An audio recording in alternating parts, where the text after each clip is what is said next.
Hola a todas las personas que nos escuchan y nos ven a través del Facebook Live de la editorial de la Universidad del Rosario. Bienvenidos, estos son martes de charlas con la editorial. Hemos tenido estas iniciativas ya desde hace más o menos un mes. Todos los martes venimos haciendo algunas charlas con editores, con autores importantes en ciertas temáticas. Y desde la semana pasada tenemos esta innovación de tener aliados a ciertas redes muy importantes en el mundo del libro, tanto nacional como latinoamericano. La semana pasada estuvimos con ACEUC, la Asociación de Editoriales Universitarias de Colombia, y en esta oportunidad tenemos a ULAC también como uno de esos grandes aliados, redes aliadas para estas editoriales universitarias al nivel ya Latinoamérica y del Caribe. Para esto tenemos una charla bien interesante hoy que va a ser sobre las diferentes miradas de la migración. Y tenemos un punto de vista desde una profesora de la Universidad del Rosario y una profesora desde México, desde la UNAM. Yo los voy a presentar a todos. Para moderar acá tenemos también a Juan Felipe Córdoba, editor de la editorial de la universidad. Un breve perfil de cada uno de ellos. Entonces tenemos a María Teresa Palacio Sanabria. Ella es profesora asociada de la Facultad de Jurisprudencia de la Universidad del Rosario y es coautora y editora del libro Migración y Derechos Humanos, el caso colombiano 2014-2018.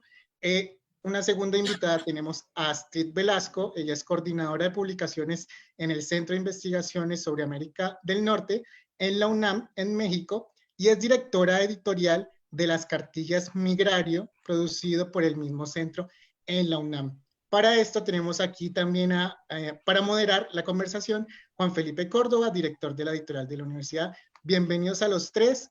Le dejo la palabra a Juan Felipe para que puedan seguir con esta conversación. Juan, el micrófono. Muchas gracias, Diego. Gracias por las presentaciones. Cuando estábamos revisando la semana pasada la posibilidad de este programa hoy de charlas con la editorial y el equipo en cabeza de Diego nos proponían esto de las miradas sobre la migración, las diferentes miradas, pues obviamente en la posibilidad de crear sinergias y en la búsqueda de que las redes nacionales de editores universitarios se alíen en estas discusiones, pues consideramos oportuno invitar a la red de ULA para que nos acompañara y por eso tenemos la presencia de Astrid Velasco, que hace, además de colega, amiga entrañable, y la profesora María Teresa Palacios, con quien también comparto vida laboral en la universidad y obviamente también amiga entrañable. A las dos les doy la bienvenida. Creo que tendremos una charla bastante interesante. Yo cuando vi el tema le dije a Diego, yo quiero ser el moderador de ese programa. Yo usualmente no lo hago, pero por el tema y por lo que esto implica.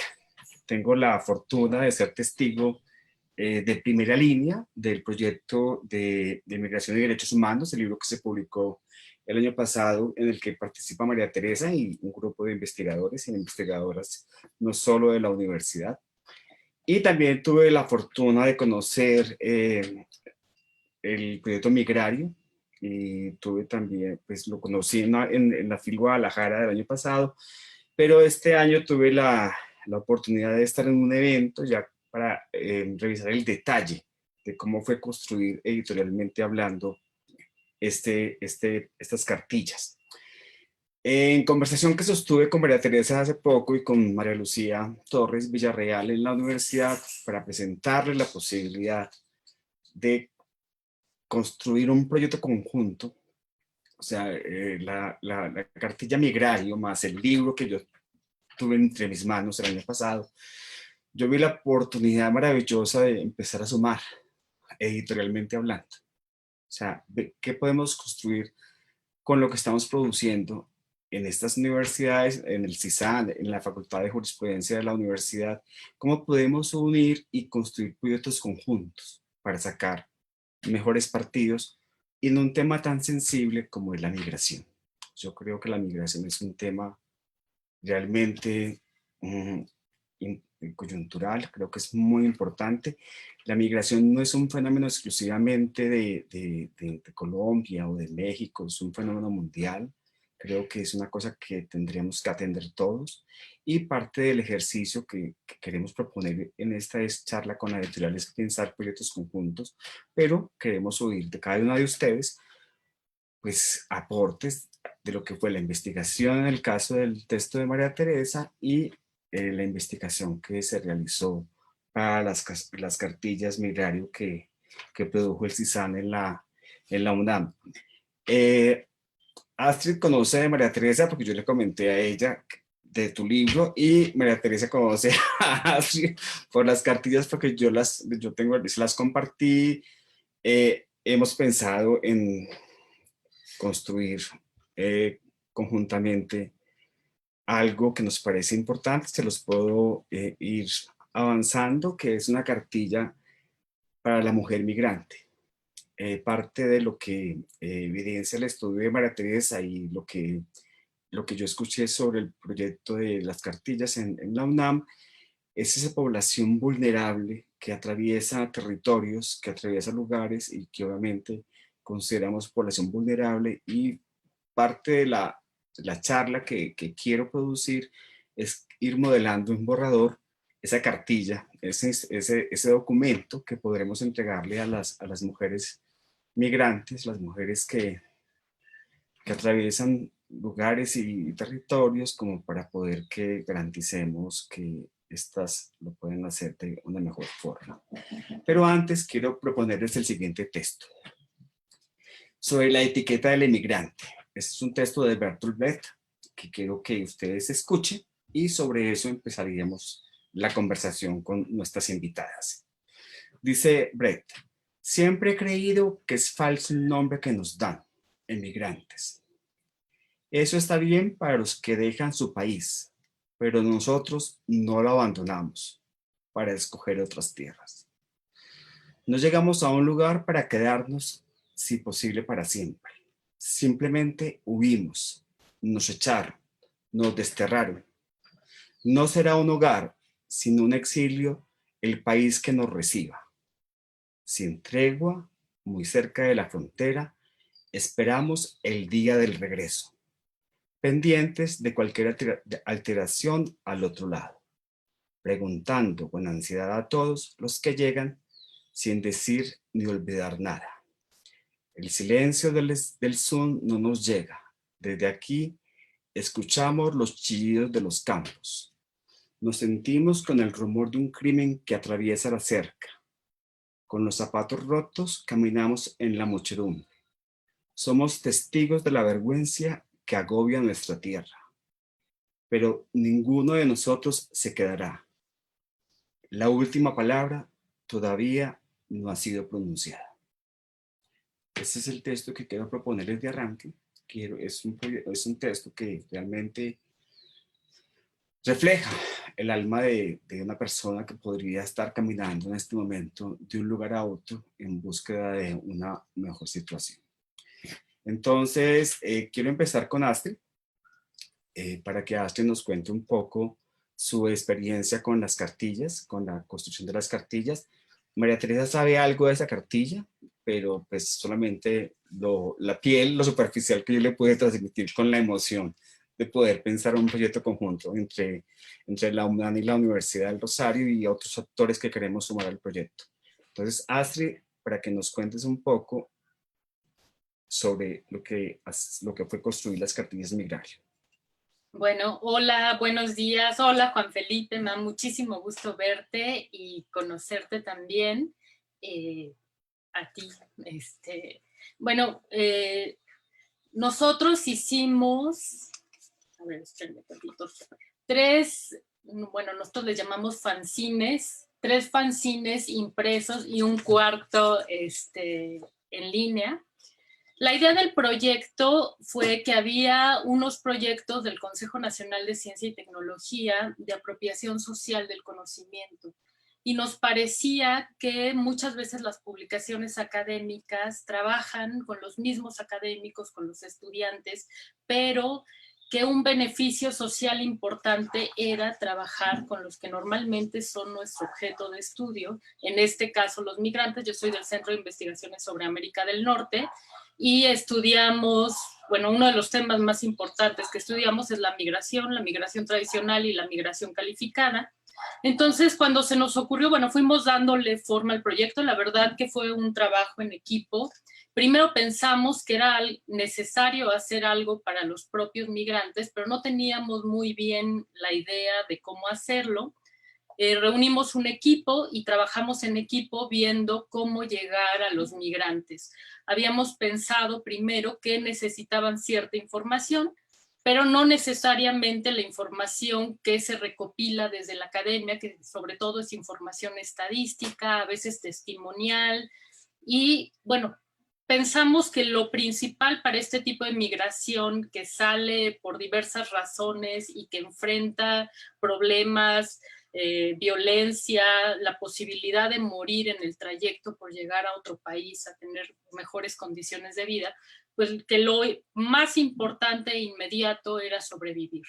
Entonces, lo que pensamos era proporcionar información importante de cómo sobrevivir en ese trayecto para nosotros hacia Estados Unidos, y pensamos que por nuestro país, por México, no solo hay migración de México a Estados Unidos, porque además en los últimos años ha cambiado mucho el número de mexicanos que viajan y cómo viajan.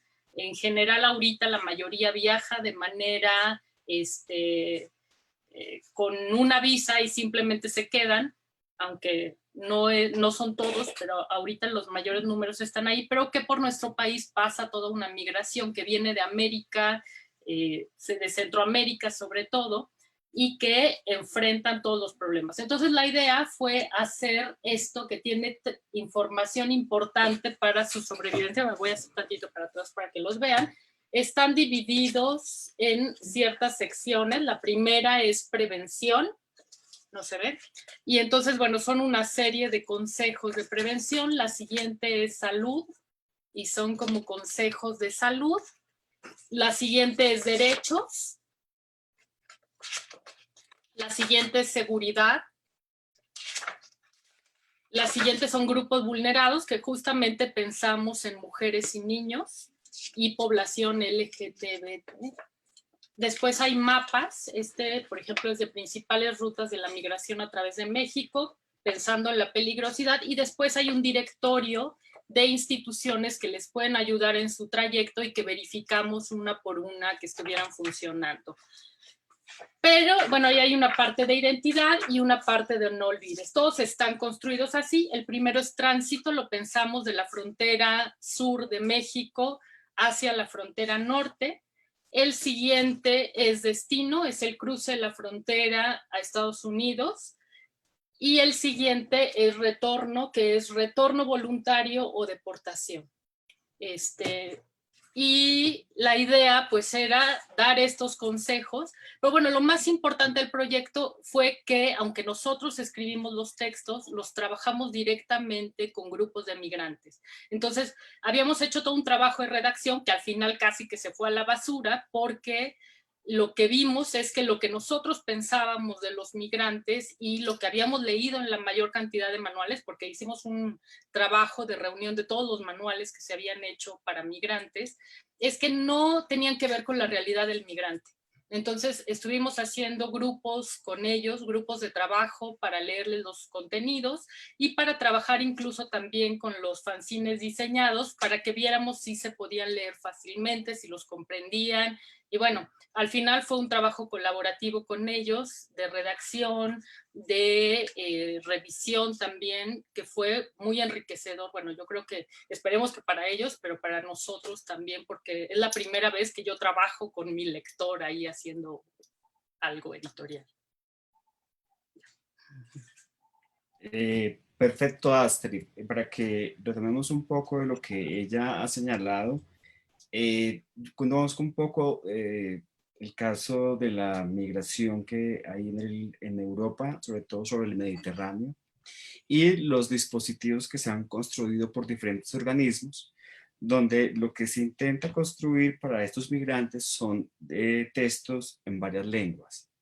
teniendo en cuenta que la migración sobre el Mediterráneo, pues obviamente la componen muchas nacionalidades.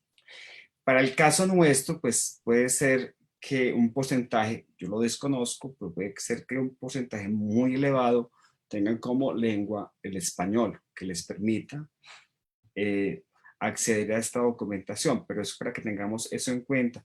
Y una de las cosas importantes que quiero poner también sobre la mesa son las nacionalidades de origen de los migrantes, porque creo que eso hace la diferencia. Yo creo que Astrid ahorita más adelante nos puede contar su experiencia con los centros de acogida, que vale la pena que escuchemos esa experiencia. Entonces, con estas anotaciones le doy la palabra a María Teresa para que desde la otra esquina nos cuente lo que fue la investigación en el texto que publicó la universidad el año pasado, Migración y Derechos Humanos y el caso colombiano. Entonces, para que escuchemos tanto la posición de esa construcción del libro académico, y ya escuchamos la construcción de las cartillas, que si bien son académicas, pues tienen una construcción que es diferente. Entonces, María Teresa. Muchas gracias a los dos, muchas gracias Juan Felipe por esta bonita invitación, y creo que este tipo de espacios enriquecen todo el tiempo, y poder pues escuchar colegas es bastante valioso para poder hacer no solamente este tipo de sinergia, sino también uno revisar su propio proceso de investigación. Quiero saludar de manera muy especial a Astrid, también me da mucho gusto conocerte. Había escuchado y tuve la posibilidad de tener las cartillas porque Juan Felipe muy amablemente me las regaló, entonces las tengo. Infortunadamente se me quedaron secuestradas en la oficina antes de todo esto del COVID, pero Diego me las envió también online, entonces tuve la posibilidad antes de reunirnos de revisarlas, de mirarlas, y creo que ha sido un trabajo de admirar, que qué bueno que podamos seguramente llegar a alguna posibilidad de trabajar conjuntamente. Voy a contarles un poquito cómo fue ese proceso nuestro. Y básicamente parte de la propia coyuntura del país. O sea, para Colombia ha sido realmente una novedad de más o menos desde el año 2012, con mayor intensidad hacia acá, tener flujos de migrantes de destino. Realmente nosotros los colombianos, dado nuestro conflicto armado, casi que como esa configuración política que habíamos tenido, no habíamos sido un país atractivo para migración, y eventualmente sí teníamos flujos de tránsito, pero no era una circunstancia como tan permanente ni que fuera visible. A cambio de eso tuvimos un problema, o seguimos teniendo un problema de desplazamiento forzado interno muy complicado, que hoy día se contrasta con esos flujos migratorios provenientes de Venezuela, pero también provenientes de otros países, porque hoy día sí nos hemos vuelto un corredor de tránsito para migrantes provenientes de Cuba, de Haití, e incluso también tenemos personas de Siria. Y habíamos tenido también poblaciones binacionales y poblaciones indígenas provenientes de Ecuador. Entonces, realmente es una situación más o menos reciente, pero que desde el punto de vista del marco jurídico y del reconocimiento del Estado también se reconoce bastante tardíamente, porque es la fecha que no tenemos una ley integral migratoria para precisamente poder atender las necesidades que tienen estas personas. Bajo ese contexto político y social que describo de una manera muy rápida solamente,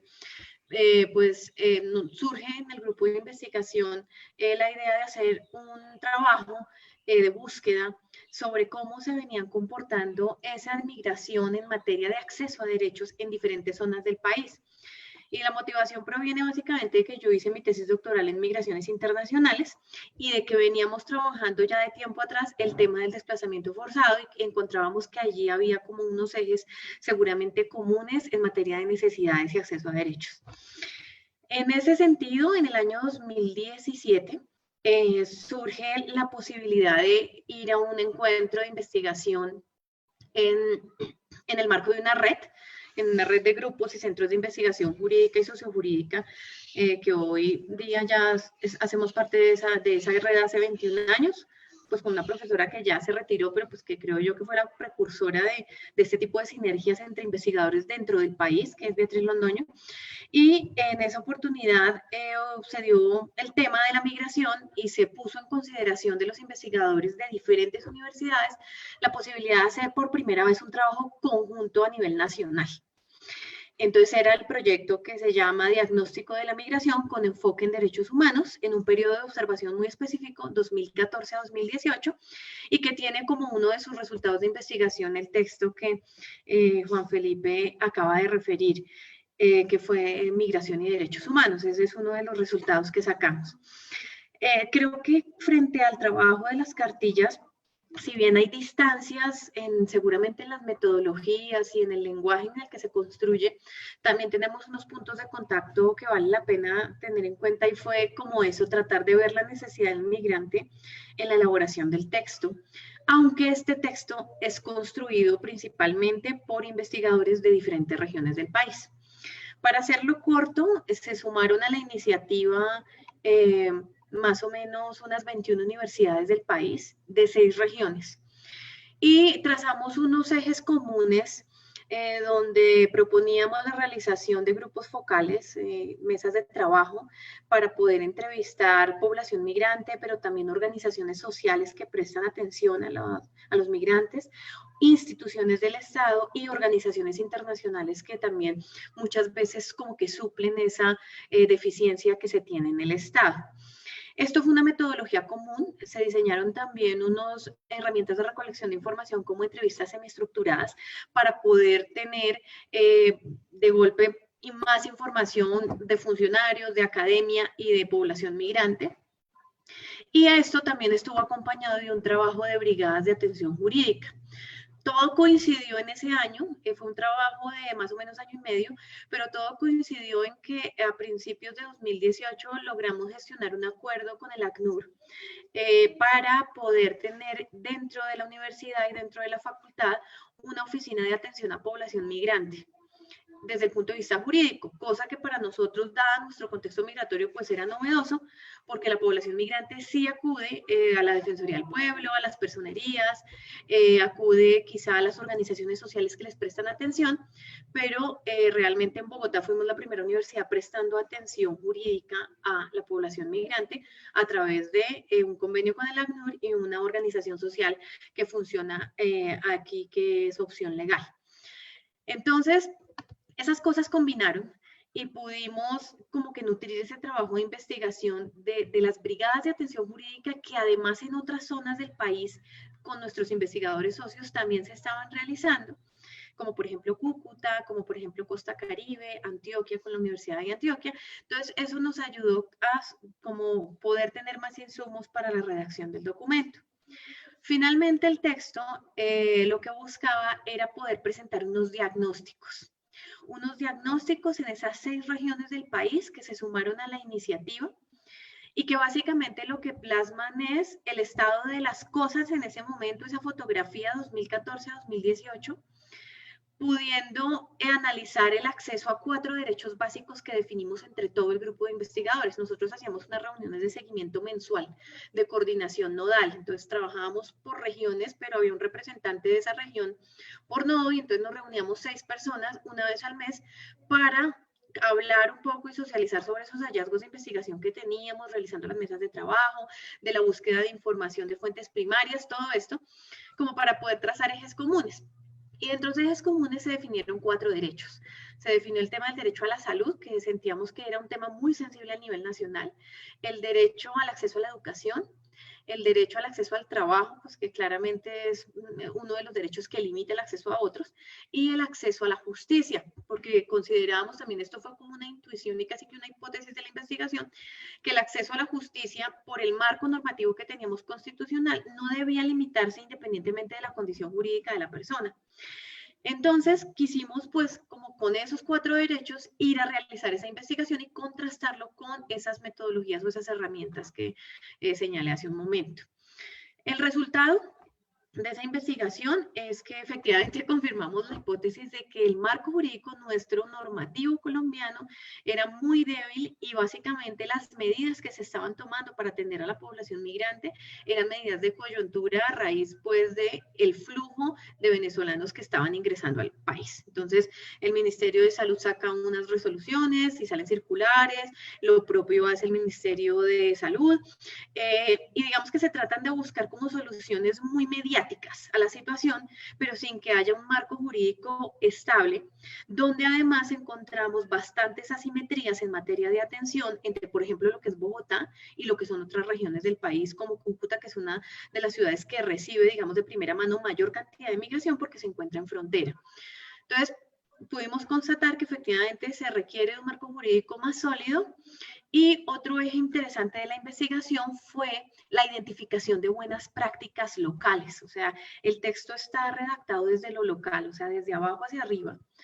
Y básicamente las conclusiones evidencian eso, lo mismo en la introducción, que las regiones construyen, las municipalidades construyen de acuerdo a sus capacidades, de acuerdo a su ámbito de competencias, con muchas limitaciones, y de allí pudimos derivar en lo que consideramos buenas prácticas en esas localidades, en esas diferentes zonas del país. Entonces, por ejemplo, encontramos cosas que creo que pueden ser susceptibles de replicar en otras zonas de nuestro país, como una buena práctica en la ciudad de Tunja. Allá en la municipalidad inventó la posibilidad de que el migrante que estuviera en tránsito, porque es una ciudad preferentemente de tránsito más que con ánimo de permanencia, tuviera la opción de no perder sus redes familiares. Y se diseña, por ejemplo, una buena práctica que es que la alcaldía dota de unos recursos económicos para que la población migrante que está en tránsito pueda hacer llamadas y conectarse a internet y comunicarse con la gente que se quedó en Venezuela, por ejemplo. Y estos migrantes son caminantes que van por el resto del país. Otra buena práctica que identificamos fue el cash transfer, que también se lo inventa la alcaldía de Tunja, que es una ciudad más o menos a unas 3 horas de Bogotá, bastante fría, además por eso también es de tránsito, los migrantes no que se quedan ahí porque es un poco más fría que Bogotá. Y crean una tarjeta que es un bono redimible solamente por alimentos en determinados comercios aliados que crearon. Entonces, básicamente lo que quisimos visibilizar en la investigación, quise solamente poner esos 2 ejemplos, fue ver cómo frente a una debilidad institucional y normativa de atención a población migrante, las entidades territoriales tratan de dar atención a esta población creando ciertos procedimientos novedosos, y en eso también es uno de los frentes que se concentra el texto en cada una de esas 6 regiones, en identificar esas buenas prácticas. Entonces, básicamente, de una manera muy rápida, ese es el texto. Fueron identificados otros hallazgos en otras zonas, como por ejemplo una predisposición al retorno de la costa Caribe, porque había historia común entre Colombia y Venezuela ya de tiempo atrás con el auge del petróleo, y muchas de las familias colombianas que emigraron en los años 70 y 60 hacia Venezuela estaban retornando con sus hijos y con sus nietos, que son colombianos, digamos, por constitución, tienen derecho a la nacionalidad, pero que no estaba tan clara esa configuración y que se diseñan en estos territorios ciertas prácticas como para la inclusión social. Eso lo contrastamos pues con esas mesas de trabajo que hicimos con población migrante, lo hicimos de manera anónima pues para que ellos no sintieran ese riesgo quizá de la deportación. Y solamente pues concluyo pues diciendo que como conclusión general vimos que el tema de la migración, pero sobre todo de la regulación normativa que es tan urgente en el caso colombiano, debe construirse con mucha participación de parte de los entes territoriales y naturalmente de la población. Entonces creo que en eso tendríamos un punto de contacto con ese interesante ejercicio que ustedes hicieron, de sentarse con ellos a validar todos los contenidos que están en los diferentes fascículos de la cartilla. Yo ya creo que con eso como traté de hacer lo más rápido posible, contar un poco este recorrido de investigación que hicimos en el libro. Gracias, María Teresa. Pues rápido, pero bastante completo. Creo que logras dibujar muy bien la investigación que ustedes adelantaron. Cuando yo conocí la investigación del grupo de María Teresa, yo realmente sentí una de esas cosas que sentimos a veces los editores, de la necesidad histórica de publicar algo, porque realmente el mundo lo requiere. Como lo dije antes, para mí la migración no es un fenómeno mundial, o sea, es una cosa que atraviesa el mundo en todas las fronteras están llenas de migrantes. Yo creo que es una de las obligaciones que nos compete como académicos, de que nos ocupemos de esto, porque realmente es un problema, sin sumarle a esto, por ejemplo, la trata de personas, que eso es otro tema de que podríamos hablar un poco más adelante y donde en algún momento tocamos con Astrid y con María Teresa la posibilidad de tocar el tema en las cartillas sobre las mujeres y como población vulnerable. Entonces yo creo que esto que nos convoca y que nos reúne hoy es una bienvenidísima a un tema que realmente debemos abordar desde la academia. Antes de hacer una síntesis sobre lo que dijo María Teresa, que quería hacerlo, Marcela Rubio, que nos acompaña en este momento, nos dice que le parece muy interesante. De acuerdo, Marcela, el tema de migraciones es un tema del que nos debemos ocupar, como acabo de decir. Las dos anotan una cosa que yo quiero resaltar. Lo que dijo Astrid es apropiación social de conocimiento y lo que dijo María Teresa es transferencia social del conocimiento. Eso es lo mismo, dicho como de otra forma. Entonces, es esto lo que hay que hacer. Obviamente, cuando uno escucha el trabajo de largo aliento de María Teresa, pues se da cuenta cómo es el trabajo desde la investigación. A diferencia del trabajo de la investigación que narra con tanta suficiencia María Teresa, Astrid nos dijo una cosa, nos demostró que es un trabajo con el lector. De las cosas que yo recuerdo que nos dijo Astrid en su charla en la Ciudad de México, es esta cosa de que la persona con la que se estuviera trabajando entendiera lo que se le estaba diciendo. Lo dije hace un segundo, las lenguas, si bien el español es una lengua que unifica a la región, hay diferencias entre Ecuador, entre Venezuela, entre Guatemala, entre México, o sea, no es un español estándar unificado para toda la región. Entonces, eso también hace parte de lo que tenemos que tener en cuenta. Lo dice María Teresa, la situación de la migración para nosotros es un fenómeno nuevo. Para el caso mexicano es mucho más histórico, porque es de mucho más larga, de vieja data. Nuestra geopolítica hace que tengamos unas fronteras muy complejas hacia el sur y hacia el oriente, que nos hace que tengamos unas condiciones particulares a la hora de hablar de migración. El caso de Venezuela es el que más nos, podemos decir, nos cogió desprevenidos, porque pues nosotros no estábamos acostumbrados a una población que se moviera con este número de personas. Pero adicional hay casos de gente que mencionaba María Teresa como Cuba, como haitianos, como africanos, como asiáticos, que en el caso colombiano se encuentran en la frontera con Panamá, que obviamente esos terminarán haciendo el tránsito por todo Centroamérica y terminarán en México, donde es posible que usen las cartillas, pero a un africano las cartillas en español creo que no le va a decir poco. Entonces creo que son problemas grandes que tenemos enfrente. Entonces yo creo que eso hay que revisarlo porque Astrid mencionaba ese mapa de rutas peligrosas, por ejemplo. Nosotros también tenemos las rutas peligrosas. Entonces tenemos esos puntos comunes, pero tenemos que tener las diferencias que nos tenemos como región. Hay algo que quiero, para pues redondear lo que nos decía María Teresa, es esa regulación normativa a la que hay que apuntar. Creo que si bien es importante pensarlo para Colombia, también habría que pensarlo para la región, porque los migrantes no se quedan en una región, sino que ellos se van a estar moviendo a otras. Si la regulación normativa los protege, por decir algo, en una región, no en un país determinado, pero el país al que pasan enseguida no tiene una regulación normativa similar, pues van a encontrar realmente una pared muy fuerte a la hora de enunciar sus derechos. Entonces creo que tendríamos que ir pensando en la construcción de esa regulación normativa regional. Pero entonces ahí quiero pasar a Astrid, que ya me está levantando la mano porque estoy hablando mucho. No porque estés hablando mucho, sino porque lo que nosotros vimos, que bueno, ya lo suponíamos, es que la ley no importa. O sea, existen las leyes, pero no se aplican. Y realmente todos los derechos, o sea, nosotros les habíamos escrito una cantidad de derechos como para que ellos supieran que tienen derecho a esto y a lo otro, y nos decían, es peor. O sea, cuando tú llega el funcionario de migración o la policía de migración a arrestarte y tú le dices, tengo estos derechos, te va peor aún.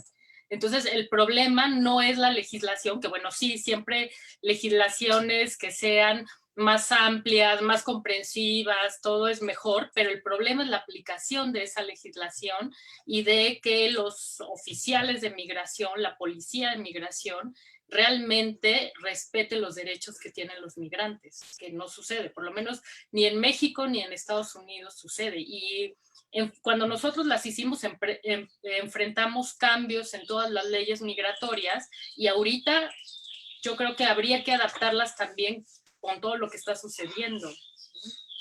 Ya nada más era eso.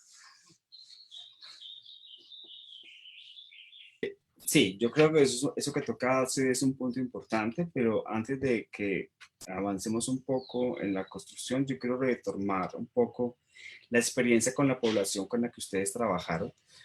Para el caso de las revistas migratorios, ellos trabajaron pues con la dirección de ASTRI, estaban unos dibujantes y había no recuerdo, un sociólogo o un trabajador social. No, fuimos muchos, fue un equipo muy grande. Había investigadores del Centro de Investigaciones sobre América del Norte que nos daban toda la asesoría académica del proyecto. Trabajamos con 2 o 3 investigadores que hacen investigación sobre migración. Uno de ellos, fue el más importante, Araón Díaz, él es documentalista también y había trabajado mucho trabajo de campo con migrantes para hacer sus documentales.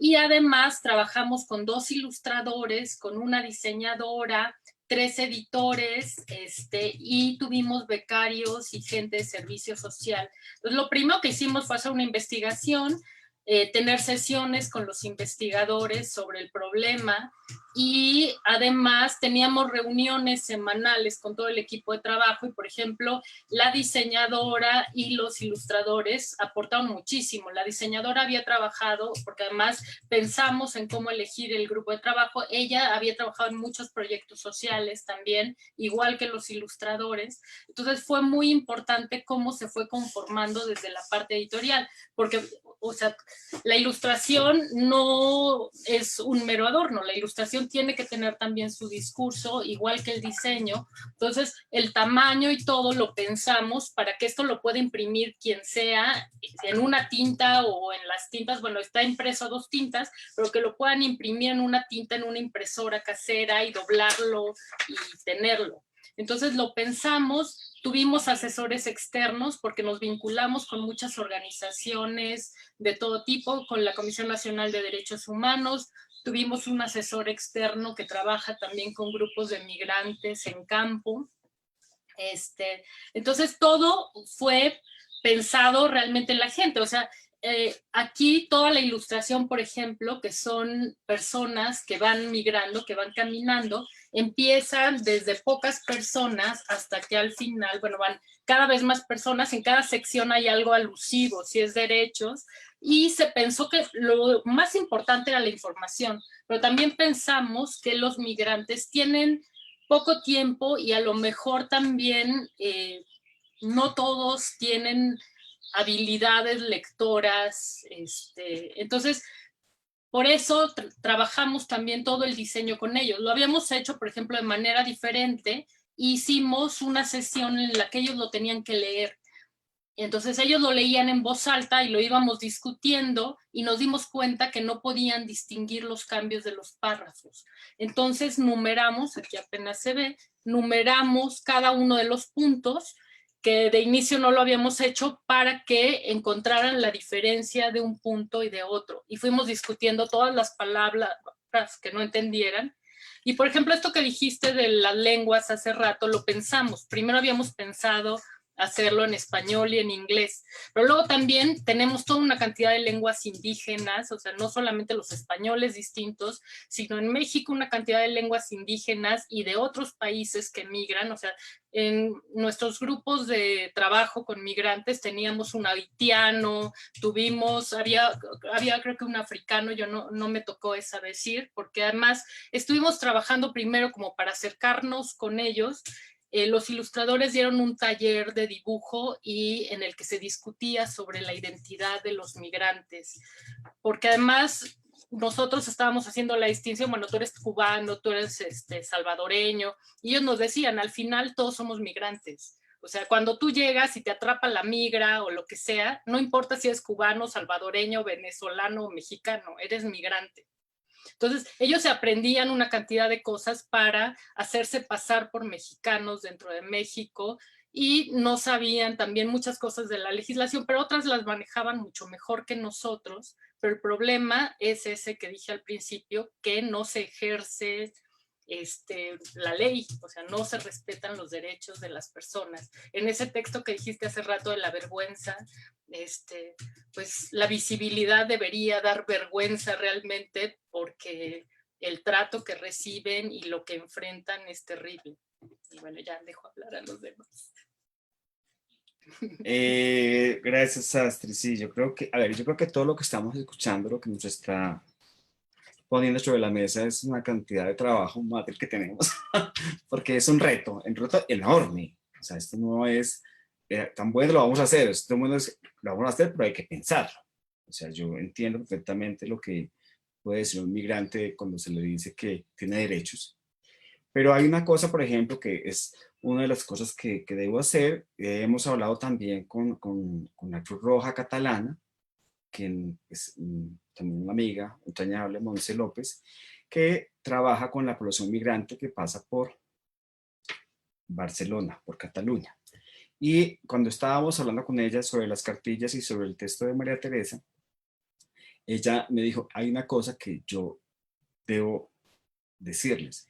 Y me mandó un texto que se llama Construyendo la capacidad de las municipalidades para la inclusión socioeconómica de los migrantes vulnerables.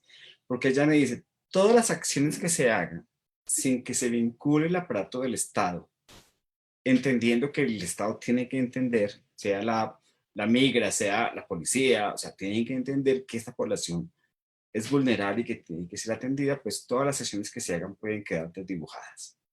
Y eso es algo de la experiencia que nos comparte Astrid.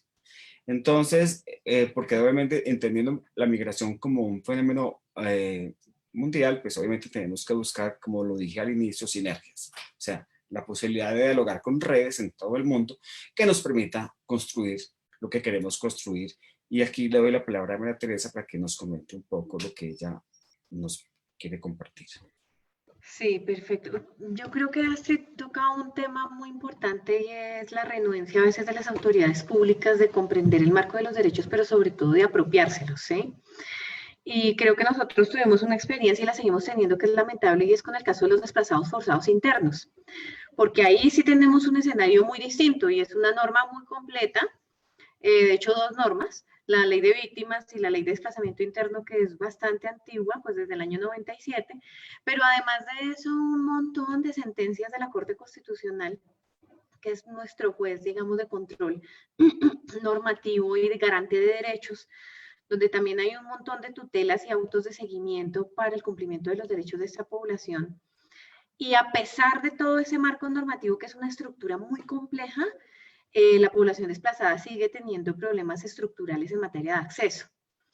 Por muchas causas, por falta de recursos económicos, por una descoordinación entre las autoridades que tienen que velar por el reconocimiento de los derechos de estas personas.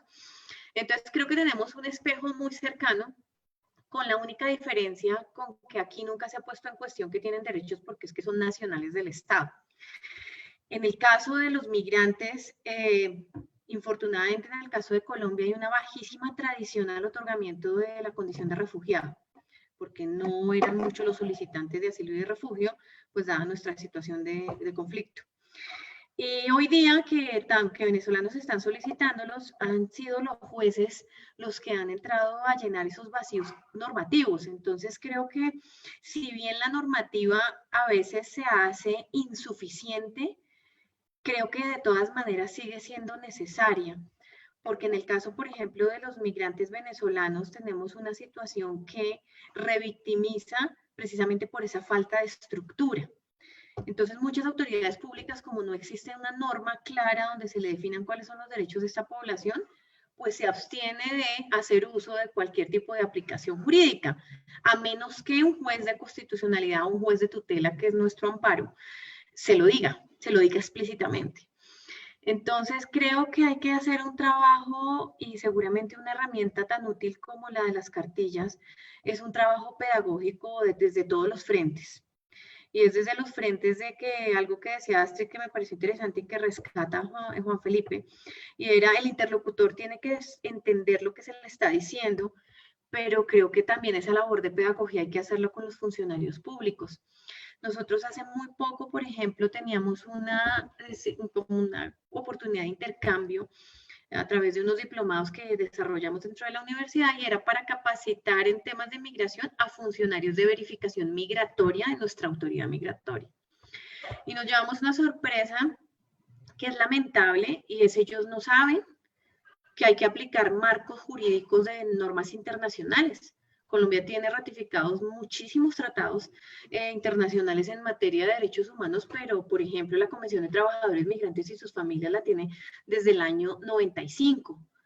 Y ellos no tenían conocimiento de que hay que aplicar esas normas y que si de pronto una circular, que no es una ley nacional, sino es simplemente un desarrollo normativo que se hace en la institución migratoria, debe ser compatible con la norma internacional y que debería no aplicarse una norma que viole los derechos de los migrantes porque va en contraposición del tratado. Y eso nos pasa porque no hay una ley del Congreso de la República y desafortunadamente nuestros funcionarios todavía creen que la ley es lo único que los vincula jurídicamente y no los tratados internacionales.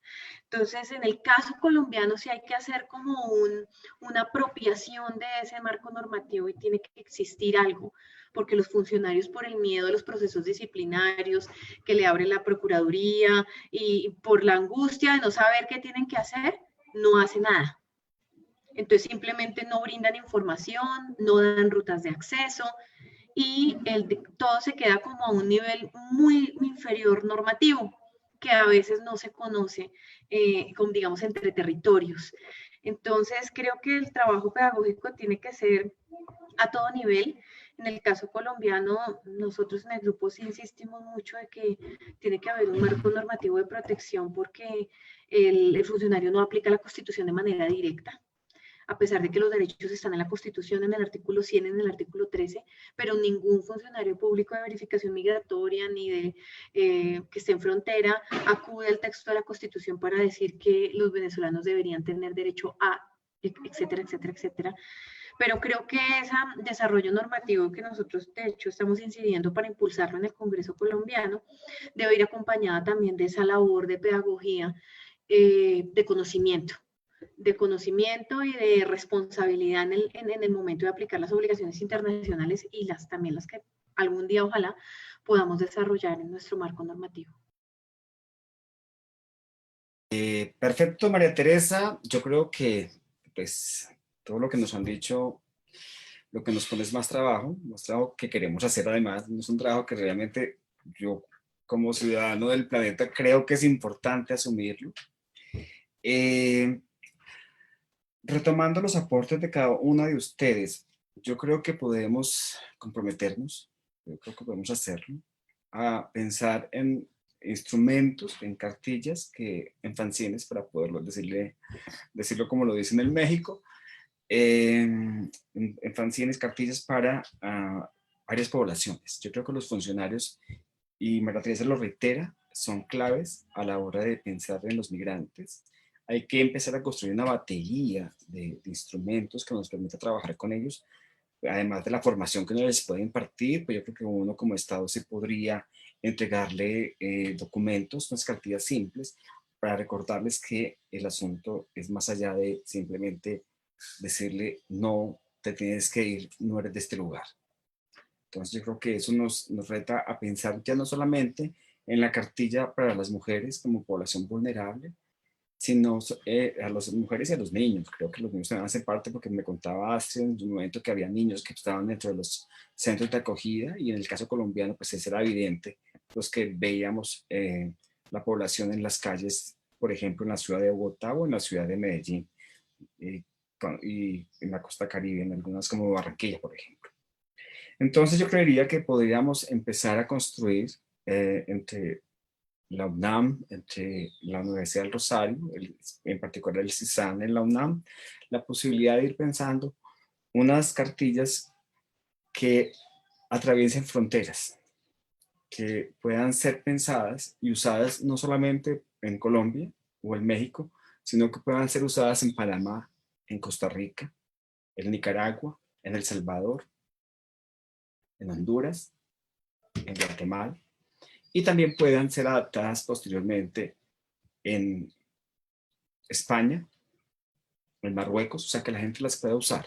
Creo que esto, y creo que podríamos empezar a explorar alianzas como con la ONU, con otras instancias que nos permitan hacer recorridos mucho más ambiciosos para poder atender debidamente a esta población que realmente lo requiere. Entonces, esto ya en borrador quedamos con los compromisos. Más adelante nos reuniremos para revisar el tema y les prometemos a nuestros amigos que nos escuchen y nos ven en este momento por el Facebook que cuando tengamos algo más sólido lo compartiremos para que todos conozcan eso que pensamos hacer conjuntamente para beneficio de todos nuestros países. ¿Algo que quieran añadir antes de despedirnos, queridas amigas?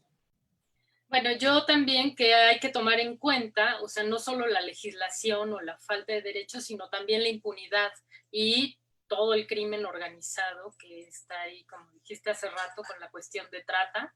Bueno, eso por una parte, y otra que también es población vulnerable, toda la población LGTB, porque hay una discriminación terrible y una violencia contra ellos muy grande. Entonces, qué bueno que también es para la población vulnerada. Lo tomo, no población vulnerable de mujeres, sino poblaciones vulnerables. Entonces, cartillas por poblaciones vulnerables, mujeres, LGTBI. O sea, creo que sí, creo que a los más vulnerables hay que darle herramientas para que puedan enarbolar sus derechos. De acuerdo, muy oportuno. Perfecto, entonces agradecemos a las invitadas, agradezco profundamente al equipo de la editorial del Rosario, a Diego, a Laura, a Juan Carlos, creo que es gracias a ellos que podemos tener todas estos eventos que estamos realizando a través de Facebook Live. Agradezco a todos los que se conectaron, nos escucharon, me quedaron algunos comentarios por responder. Lamentablemente los tiempos son tiránicos y no nos dejan todo lo que queremos hablar.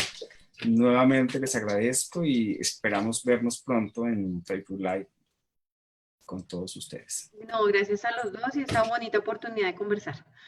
Gracias. Gracias a ustedes. Chao, chao. Chao. Gracias Gracias. verlas. Lo mismo.